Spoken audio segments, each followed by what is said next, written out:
আসসালামু আলাইকুম এভরিওয়ান, কেমন আছেন সকলে? আশা করছি সকলে ভালো আছেন। আলহামদুলিল্লাহ, আমরাও অনেক ভালো আছি।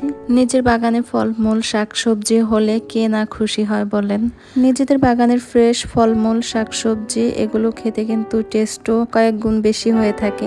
আমার লাগানো গাছে বা আমার বাগানে যে কোনো একটা ফুল বা যে কোনো একটা মরিচও যদি কখনো হয়, আমার তো বেশ খুশি লাগে। মনে হয় অনেক বড় কোনো কিছু একটা করে ফেলেছি আমি, অনেক বড় একটা আনন্দ কাজ করে আমার ভিতরে। সেরকমই একটা আনন্দের খবর আজকে ওয়াজিহার বাবা আমাকে দিয়েছে। খবর বললে ভুল হবে, আমাকে হঠাৎ করে বলে যে চলো গ্যারেজে, আমাদের বাসার গ্যারেজে নিয়ে যায় আমাকে, এবং এই বড় বাঙ্গিটি বের করে আমাকে দেখায়। আমি তো রীতিমতো একেবারে অবাক হয়ে যাই।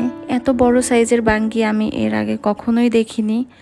আর এটা হয়েছে ওয়াজিহার আব্বুর মাছের ঘের যেখানে, ওখানে। আর মজার একটা ব্যাপার কি, এই গাছটিকে আমরা কেউই লাগাই নাই, এই গাছটি আগাছার মধ্যে হয়েছে। এটাকে তো ওয়াজিহার আব্বু প্রথমে শশা গাছ মনে করেছিল এবং ছোট একটা বাঙ্গি ছিল গাছে, ওটাকে কেটে খেয়েছিল। আর খাওয়ার পরে বুঝতে পারে যে ওটা আসলে শশা নয়। ওটা যখন মুখে দিয়েছিল ওটা নাকি প্রচুর পরিমাণে তিতা ছিল। এটা আমাকে বাসায় এসেও পরবর্তীতে গল্প করে বলেছিল।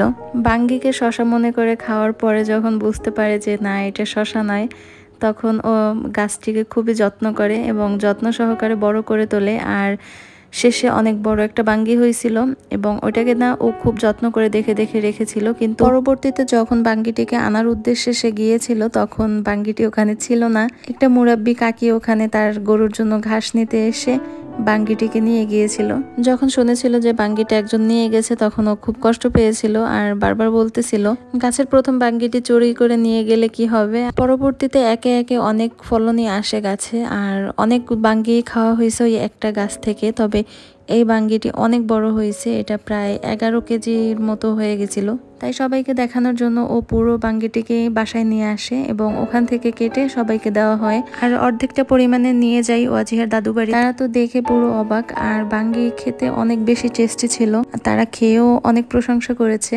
আর ওয়াজিহা তার দাদু বাড়িতে গেলে ঘুরবে না এটা কি হয়, তার চাচুর সাথে বিকালবেলা ঘুরতে বের হয়েছিল। কিছু সময় পরে আমরাও ওদের সাথে যাই হাঁটতে। রাস্তার পাশ দিয়ে রয়েছে একটি শাখা নদী, আর এই জায়গাটা এত বেশি ঠান্ডা থাকে সব সময়।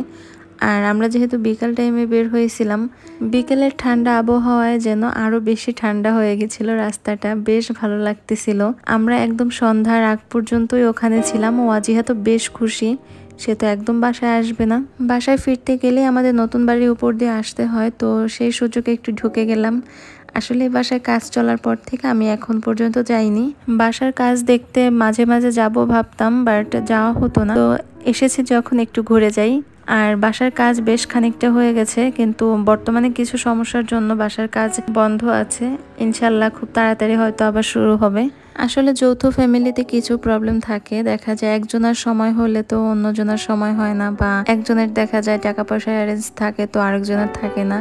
তো বিভিন্ন কারণে আমরা একটু সমস্যা আটকে গিয়েছি। আশা করছি হয়তো খুব তাড়াতাড়ি বাড়ির কাজ সম্পূর্ণ করতে পারবো সকল সমাধান করে। এখন যে রুমটা দেখতে পাচ্ছেন এটাই আমার রুম। আমার বিয়ের পরে এই রুমটাতেই আমি থাকতাম এবং এখানে আমার সংসার জীবনের শুরু।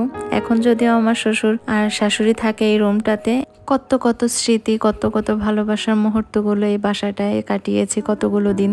আসলে এখানে আসলেই না খুব বেশি পুরোনো দিনগুলো খুব মনে পড়ে। প্রয়োজনের তাগিদে আমরা এখন ভাড়া বাসায় থাকি বা বাসা থেকে দূরে থাকি, কিন্তু এই বাসায় থাকার যে মজাটা বা যে আরামটা, এটা না কোথাও মেলে না। অনেকেই হয়তো আমার ঘরটাকে নিয়ে হাসাহাসি করতে পারেন যে এই ভাঙাচুরা ঘরে আবার কিসের সুখ। বিশ্বাস করেন, এই ঘরটা ভাঙাচুরা বেশ পুরনো হতে পারে, কিন্তু এই ঘরে যে আরাম বা সুখ, এটা সত্যি বলে বোঝানো যাবে না। ঘরটা আমার দাদা শ্বশুরের আমলের তৈরি করা। আমার শ্বশুর তার জীবনের অধিকাংশ সময়টা এই কর্মসূত্রে বিভিন্ন জেলায় বিভিন্ন শহরেই কাটিয়েছে, তাই ঘরটাকে আর নতুন করে করা হয়নি। আমার শ্বশুর বাড়িতে প্রচুর পরিমাণে ধানের চাষ করা হতো। আমার বিয়ের পরেও দেখেছি কয়েকশো মন ধান আমাদের ঘরে উঠতো, কিন্তু এখন তার ছেলেরা ধানের চাষ একদম কমিয়ে দিয়েছে। যতটুকু করা হয় ততটুকু আব্বু আম্মুর জোড়াজুড়ির জন্যই করা হয়। আর আমার দেবর মশাই এই যে কফি বানাচ্ছে, কফি বানানোর জন্য চামচ খুঁজে না পেয়ে বেচারা খুন্তি দিয়ে নেড়ে নেড়েই কফি বানাচ্ছে। যাই হোক, দেবর আমার কফিটা বেশ ভালোই বানাতে পারে। তো আমার দেবর বানানোর কফি খেতে খেতে আজকের ভিডিওটা এখানেই শেষ করছি। সকলে ভালো থাকবেন, আল্লাহ হাফেজ, আসসালামু আলাইকুম।